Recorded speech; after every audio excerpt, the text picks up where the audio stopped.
Welcome to Voices of Indianapolis, where we explore the narratives of innovators, collaborators, and communicators shaping our city. I'm Jeff Edge, your host on this journey. Join us as we uncover their strengths, glean insights into their views of Indianapolis, and unravel the qualities that make them exemplary role models. Through candid conversations, we aim to illuminate their impactful projects, collaborations, and communication efforts that are propelling our community forward. Together, we'll celebrate these influencers, fostering inspiration and dialogue to forge a stronger, more united Indianapolis.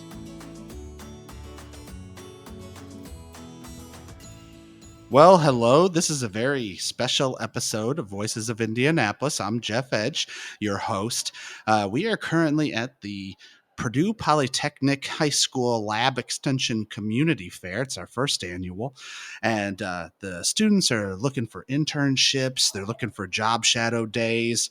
February 29th is our job shadow day where kids have to go and learn a craft and shadow somewhere, apprentice, if you will. We're looking to establish some internships. We're trying to figure out just get kids interested, get some feedback on resumes and job interviews, and just get that practice. So we have a bunch of local businesses coming by to talk to the kids. It's going on right now. So I'm gonna try and pull people in. I might pull in some students to talk about this experience. I might pull in some businesses, some PPHS personnel, just to kind of go over what's going on right now. So enjoy.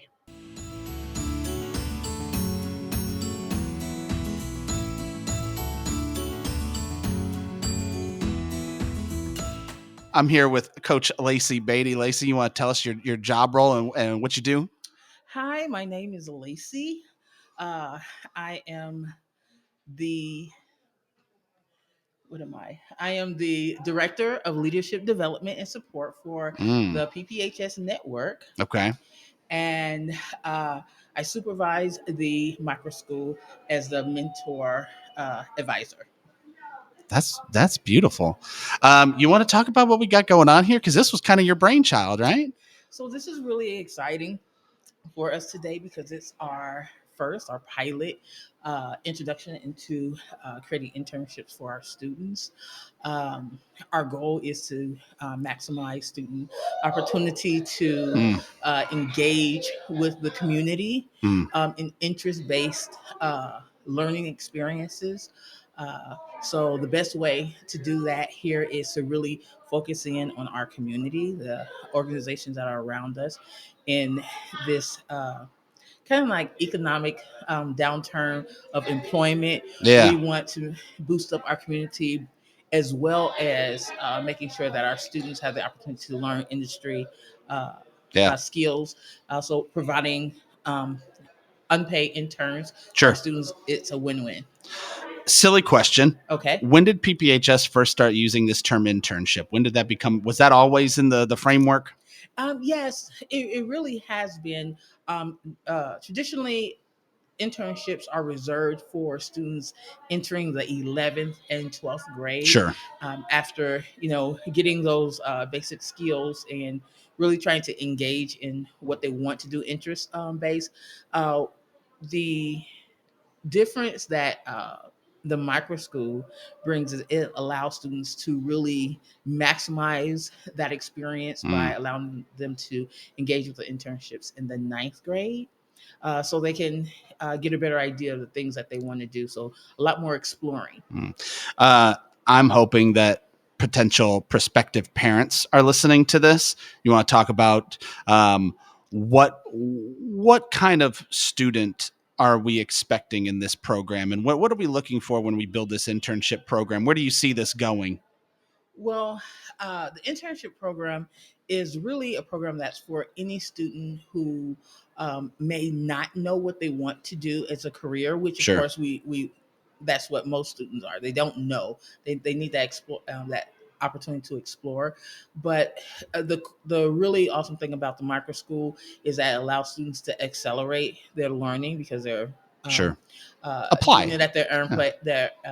own pace, and there's a lot of choice there. But it also provides the opportunity because there's no schedule, no set schedule. Let me Sure. say that there's no a network wide schedule for students. They have the opportunity to engage with these internships, Okay. get some opportunities, and still get their academics done. So, a student that will be successful at the micro school or in internships are those students who have a desire to do so. Mm. There is no set type of student. A student who kind of knows what they want to do, Okay. and wants to explore and really see if this is what they want to do, Sure. or a student who has absolutely no idea and just wants to explore. I think that this program really meets the needs for both. That's awesome. So currently the students they've been spending all day going over their resumes. Did anybody ask you? Did they come up and say, "Will you just interview me for a minute?" Yes. Yeah. Several students have asked to do mock interviews, and that's part of the preparation. We want them to be comfortable Yeah. with speaking to those potential employers. Uh, I've also been asked to give feedback on the resumes as Yeah. well. I got a lot of Google Calendar invites today. Looking at one thing that I had in mind while I was going over the students' resumes is we keep talking about their skills, and the students have done a lot of work over the last few months with skill assessment. We've had Coach Nora come in and do strength finders, and just, it's been what we talked about this whole school year. Really, what sort of strengths would you like to see? Let's pretend you're an internship provider, right? Okay. And you're offering this as an internship, right? Come into the PPHS lab is its own internship, and you're interviewing prospective students. What do you want to see on their resume? When it says skills and experiences, you looking for something in particular? Or you said, "Yep, come do this internship." Is it problem solving? Is it creativity? Is it flexibility? Is it accountability? I think that all of those things are good to have on their resumes. I think that there's maybe two things that I would say are the biggest things I want to see. I want to see students who are open to learn. So I want to see things that they've tried. So whereas in industry, they don't want to see a diversified resume. I think at this age, students should have a diversified resume, have engaged in multiple things, multiple interests. Uh, I would also like to see opportunities for leadership. Opportunities for leadership. Love it. It looks like somebody got an internship. All right, somebody's making some money over there.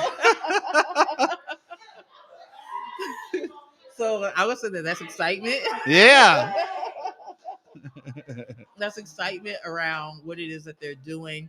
Like I said, diversified resume, and anything that would give them the opportunity to lead or to be a leader in the things that they're interested in doing. Next year's community fair, what do you want to see different? I would love to see double the amount of students, double the amount of internship opportunities, mentor opportunities. And I want this community to really look at this school and the students here as the solution to some of the things going around in the community. For anyone that heard all of this and is inspired or has more questions, can they contact you? Absolutely. I can be contacted here at the school at my email, lbeatty@pphs.purdue.edu, or give me a call. Okay. Thank you so much for stopping by. Thank you. Thank you.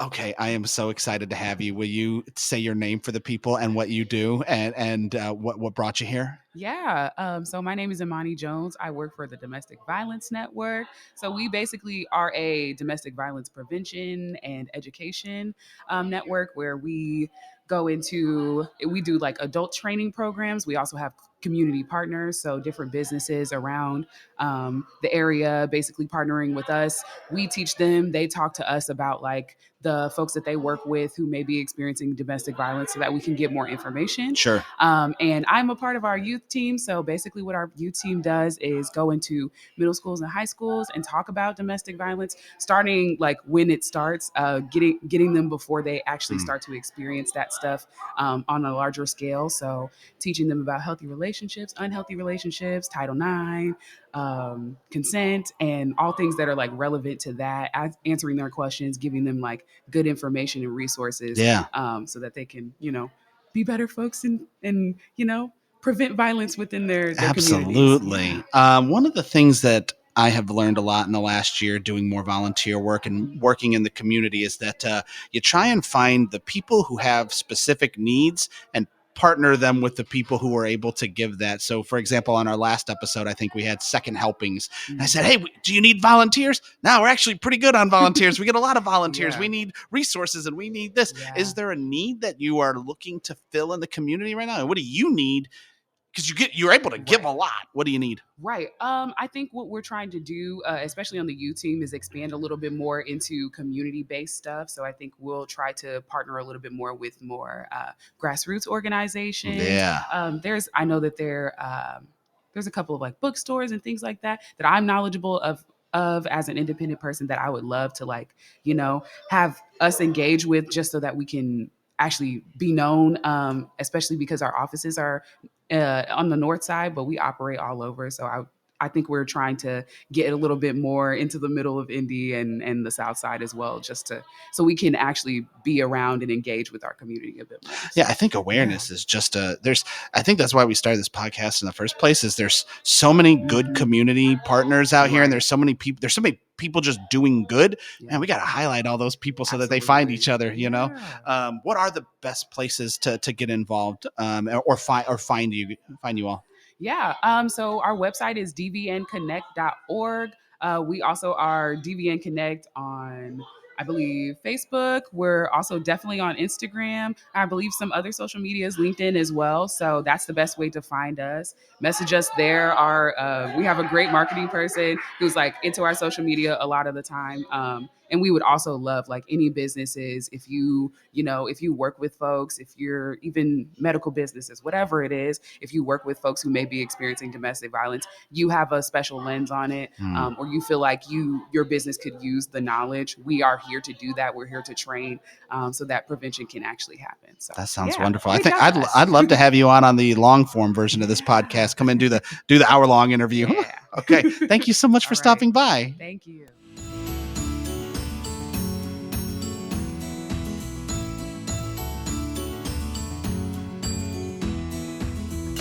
Thank you so much for joining me. Can you tell us who you are and who you represent and what you do? Sure. I am Ken Janata. I'm with Horner APG. So we're a local company that designs computers that are used in factories and vehicles. How big is Horner Automation?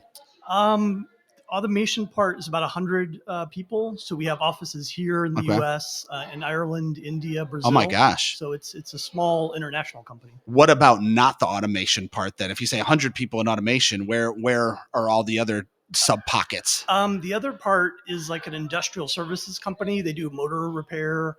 There's about 200 people throughout the Midwest that work in that division. Okay, Ken, what's your day-to-day life like? I'm the engineering manager, so I kind of organize the software and firmware and hardware design. Oh my gosh! What's your background? How did you grow to a place like that? The kids love asking that question. By the way, they're always like, "Tell us your career trajectory," because they need to see the path. I think it started off, actually, my dad was in the industry, so he would bring home these computers similar from GE that would control factories when I was a kid, like in high school, and I would play with them. I ended up going to Purdue. Okay, right on. Welcome. Yes. So I got a degree in computer and electrical engineering. Okay. Started as an intern at Horner 29 years ago. And I've been there ever since. Get out of here. So you see the value of this internship program right here. Yeah. So I always bring up Dr. Rob Shoemaker at the zoo because he started his work at the zoo through an internship in high school and said, this is what I want to do with the rest of my life. Well, did you have that similar up where you got into an internship at Horner Automation? I guess you already knew you were on the path, but I did that lock in? Because how long have you been with Horner now? 29 years. Oh, so, wow. And you never, you started the internship and said, yep, this is me. There, yeah. What makes Horner such a strong career for you? It's the kind of innovation and flexibility. I saw how GE, they would have one engineer that would do one little task, and they had 400 engineers. So they'd break it up. So it was very kind of boring to watch how they did things. And at Horner, it's much more innovative. We try new things. we're more flexible, things like Is that. that what when I ask, what do you love most about your job? It's the flexibility. The different technologies. I mean, one day we're designing a computer that's, controlling an oil pipeline. That's We've done cool. robotic lawnmowers, remote control skid steers. So, Is it about external partnerships then with Horner where, hey, we got a job from Amazon for 6 months and now that's what we're focused on now, and then it shifts to GE or it shifts to some other company? You're like, all right, guys, we're on a completely different project now, we're building something from scratch? About 20% of our products are like that. We do general market products that are sold, but then our customers will come and say, hey, I've got this, your product's close, but I want to modify it this way. Okay. And that's what we do, about 20%. I feel like your resume problem solving is probably a big skill, right? That's probably when I talk about what is your greatest skill? Problem solving and creative problem solving. Absolutely. Wow, that's amazing. Where would you say your biggest accomplishment was in solving? Like you solved, what was a problem that was so complex that you were so proud of yourself when you solved it? You're like, I can't believe I figured that out. Probably the remote control skid steer. So we partnered with a company that uses a phone to control skid steers. That's amazing. And there was some technical, they had gone to another company to try to get it working, and we took a different path and got it working, and it's now a successful product. How did it go in there talking to some of the kids? What was there anything inspiring? Was there anything like, did you see the lights come on in a kid where they realized this is what might be for them? Yeah, I think that the connection of like, one of the kids had a connection to the PC at his home, seeing what, it's a modification of that to be used in the real world. Okay. Did you get to talk to Aiden?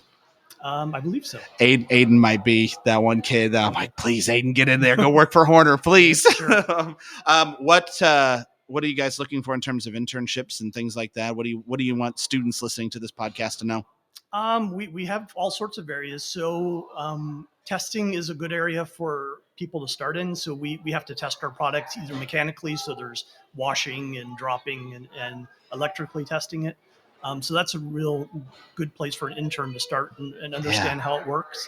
And then we just have, helping with the mechanical engineers, electrical engineers. Wow. If they understand software, that's how I started as an intern. I'd done software in high school and was able to put some of that to use. Man, these kids are built for this kind of thing. I like that idea of creative problem solving, just going to a job where you're not doing the same thing every day and you have to be flexible, and it takes a lot of, I imagine it's very tough on your brain. It's a lot of heavy thinking. Ken, thank you so much for coming by. It was so great to talk to you. Thank you. All right.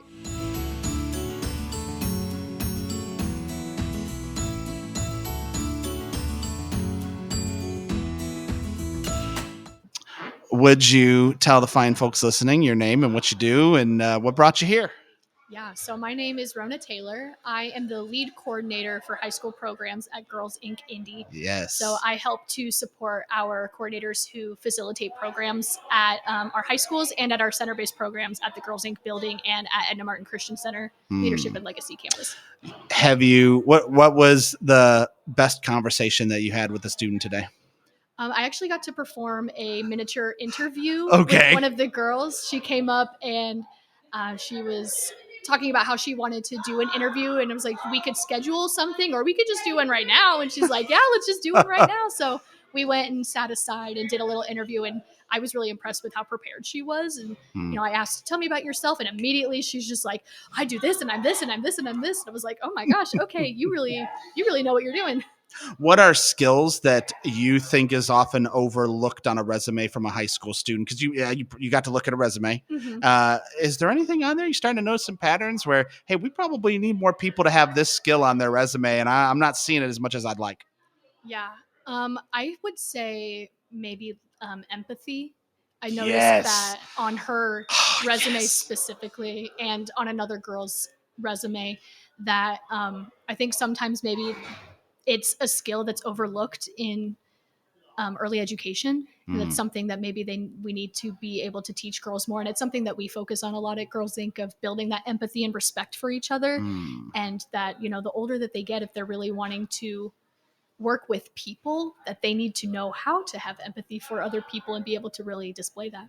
you worry me because I feel like I've been teaching empathy for 10 years and I'm like, am I getting nowhere with these children that we've done empathy like every day. And I taught 4th through 8th graders. Like, guys, we gotta step up our, I don't know how to go even more into empathy, but you're right. It is maybe the number one issue that we're just having as a society is we just need more empathy. Yeah, especially just in the post-COVID world, I think that was really what made a big impact on maybe like elementary and middle schoolers now, where they missed out on seeing each other and getting that kind of teaching from people in person. They weren't able to socialize with each other for, that's true. Yeah. Upwards of 2-3 years. And a lot of kids have transitioned to virtual learning. And while, there are a lot of benefits to that, there's also that socialization aspect that they're missing out on. And so when you're not able to socialize with kids your age and have to work out any issues, then maybe that empathy piece kind of falls flat. What other, I don't know if you're at liberty to say, so you don't have to, but when you talk about, Girls Inc. Prioritizing building leaders of tomorrow, empathy is one. What other skills do you think needs to be built at that? Like, what is the foundational level? Let me say that again. What's the foundational skills that you are instilling in young female leaders? Yeah, one of the biggest pieces that we focus on in our high school programs is goal setting. So it's what we try to do right off the bat, of getting them to think of what are my short-term goals that I can accomplish while I'm in school right now this semester. Sure. Versus what are my midterm goals of what do I want to accomplish while I'm in high school generally, or the next couple of years. And then long-term, what do you envision for your life, and what do you want out of your life, and how are you going to be able to get there, and how can we support you in being able to accomplish that goal? I do seem to notice in our conversations, so it's interesting to hear you. I kind of hear you talking about a tiered system almost of, hey, we're going to teach this at a younger level, teach this, and almost like phases. Is that what you feel is going on in Girls Inc., where, guiding people through different phases of their life to establish different skills? Yeah, the goal of Girls Inc., like our strategic plan, is to establish pathways from elementary programming into middle school, into high school. So we offer different kinds of programs from elementary, middle through high school. So that way that they're able to keep, building on their learning. So we want to be able to get into IPS schools specifically. Sure. I can help with that. Yeah. And being at IPS schools that feed into each other, making sure that we are at middle schools where a lot of our elementary school kids are going to whenever they go into middle school, and making sure that we're in high schools where those middle schoolers are going to high school, so that they are able to continue to have access to Girls Inc. programming all throughout their education. And then we've launched an alumni program that serves girls up to age 24. So we are able to support them through their college career and up to 2 years into their career. Wow. Question, selfishly, I'm 36. What am I supposed to be doing? What would I be doing right now? What should I be on the lookout for, right? In terms of? Just, I guess, building leadership and building, what sort of skills should I be attacking right now? What sort of goal? You said goal setting, right? What should I be making? Is it too late for me? Am I done? like, man, you should be getting ready for dying. Like, you should be getting ready for the grave. 36. I mean, I feel like maybe one big thing that we want girls to understand that adults maybe also have struggles with is like financial literacy or media literacy. Okay. Why you got to call me out like that? Yeah, I mean, I'm always learning. I'm almost 30, and I just opened a Roth IRA like a few months ago. I didn't know anything about it. I learned about it. And am I supposed to have done that already? Okay, thank you. How can we pass on this knowledge that we learn as adults to the youth, so that they feel more prepared? Because there's so many people our age who are like, oh, I've never heard of that. No one taught me how to build credit. No one taught me how to use social media responsibly. And if Girls Inc. doesn't do that, you're relying on either your parents, because how else do you figure that out? Your parents or your friends. That's pretty much me at this point, where I got a Roth IRA. Am I supposed to have that? You don't have that, and you bully each other and things like that. We need systems in place to guide that sort of thing, right? And I just appreciate that Girls Inc. is doing that. Yeah, especially because you don't always want the kids to be learning from each other, because they might not always have the right information. They think that they know what's right. Maybe they do, but maybe they don't. So hot take, parents don't always have that either. Yeah, exactly. So we want to be able to give, research-based curriculum to them so that it's, very reputable and credible, so that they are getting accurate information as much as possible. Okay. And then that they are able to pull other girls into our programming too. We always encourage them, bring your friends so that they don't have to tell their friends, but their friends can come to us and then we can tell their friends. Were you and I communicating about a book club? I think. You want to talk? You all Girls Inc. has book clubs going on, I think. The alumni program has a book. Maybe that's it. Somebody emailed me about starting a book club or doing a shadow day at a book club. Maybe was that you? I don't think so. I don't remember. You want to start a book club? What books should young girls be reading right now? Oh gosh, I don't know.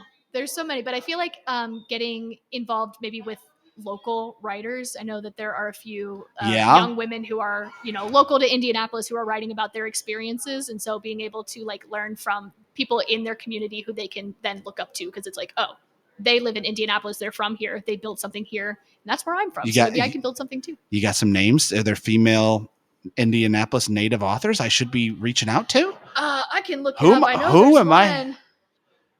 Something about a crown. Oh my gosh, I need to reach out to people, get them on the podcast here. I know. What is the book? What is the bookstore in Fountain Square, where they have all sorts of activities and they have a lot of local authors there? What am I thinking of? Indie Reads. Indie Reads, yeah. I could probably go down to Indie Reads. I think they have a whole section on Indianapolis female authors. Oh, I bet they do. They have a lot of really cool programs going on there. I bet. Let me look. I didn't mean to put you on the spot. I could always pause this. I know her name and I know her face. Here it is. Her name is Leah Johnson. She wrote a book called You Should See Me in a Crown. Oh, okay. Yeah. And so that is, she is local to Indianapolis. She is a young adult. And she wrote it just back in 2022. So the story of how a girl who has always believed she's too black, too poor, and too awkward to shine in her small Midwestern town makes her dreams come true. Nice. So, yeah. You got your list of top 3 or top 5 most inspirational female heroes? When you think of most inspirational females, who's the top of your list? I know. For me, one of them honestly is Jane Goodall. Okay. Of course. I studied her pretty extensively in college because I have a sociology anthropology degree, and I was really interested in anthropology and human evolution and learning about all that. And so I read her books and we did papers about it and everything. And I was like, wow, I knew that she was cool, but I didn't know what all she did. And I wanted to do that until I read her book, because I was like, this sounds violent. I was like, I'm going to go live with the chimps. No, you're not. One of our participants really looks up to her too. She wants to be a primatologist. It's her number one dream. And so we're like, okay, how can I support you to make that happen? And she's amazing and she loves him so much. When I was little, I wanted to be a pilot because of Amelia Earhart. Amelia Earhart was my first hero. Just the aviator jacket, all that. Man, that seemed like a really cool job. One of my other people is Diane Nash. I don't know Diane Nash. Okay. She was a really big part of the civil rights movement, worked alongside MLK Jr. and helped with the bus. The bus boycott. The bus boycotting. Montgomery bus boycott. Yeah. So she led SNCC, which was an organization for people to be involved in these protesting to help to advance the civil rights movement. And she just her name's not really out there, but she really was a huge leader in the whole movement. And so I went and saw her speak at my university a couple years ago. And I just was like, oh my God, that's her. She's right there in front of me talking at my school. This is crazy.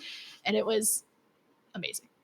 How do you want anybody listening to this podcast to reach out to you if they're interested in learning more or coming and getting an internship or just doing more? Girls Inc. has a lot going on. We do have a lot going on. Yeah, exactly. So we have a website, girlsincindy.org. You can go and learn about Young Women in Leadership, Eureka, our STEM program. You can learn more about summer camp. So we host a 4-week summer camp for girls who are age 6 to 11. And then we're going to be hosting a 1-week leadership camp for girls who are 13 to 15. I actually misspoke. The regular summer camp, that is for girls 6 to 12. Yeah. Leadership camp is for 13 to 15. And then we also host a 4-week summer camp for the Eureka participants as well. The Eureka participants is a little bit different, where they get to do a summer camp, plus they do monthly workshops throughout the school year, and that lasts all the way up until they are seniors in high school. They also get to participate in internships and dual credit for free, which is great. Right on. Yeah, so it's a very great opportunity to be able to get that STEM exposure, plus be getting like that career and college experience as well. You got it. Everybody should do it. Come on by. Check out Girls Inc. Yes. Thank you so much for coming by. All right, thank you. Thank you. Let's take a moment to thank our amazing sponsor, Paradigm Games, for this episode, your ultimate destination for tabletop gaming excitement, conveniently located at 2479 North Meridian Street, Indianapolis, Indiana, 46208. But wait, that's not all, folks. Paradigm Games is not just your average game store. They are the proud hosts of the Wednesday Lorcana League Nights, where the action starts at 6:30 p.m. For just $10, you'll get a spot on the sheet and a booster pack to jump into the thrilling world of Lorcana. Plus, you'll be battling it out for monthly promos that'll leave you hungry for more. But wait, Paradigm Games has something special for all you Pokemon enthusiasts out there. Join them every Sunday from 12 p.m. to 4 p.m. for Pokemon League. And the best part? It's completely free. Gather your best decks, trade cards, and meet fellow trainers in the ultimate showdown. So whether you're a board game fanatic or a Pokemon trainer, Paradigm Games is your go-to destination for gaming fun in Indianapolis. Support our sponsor because they support your passion.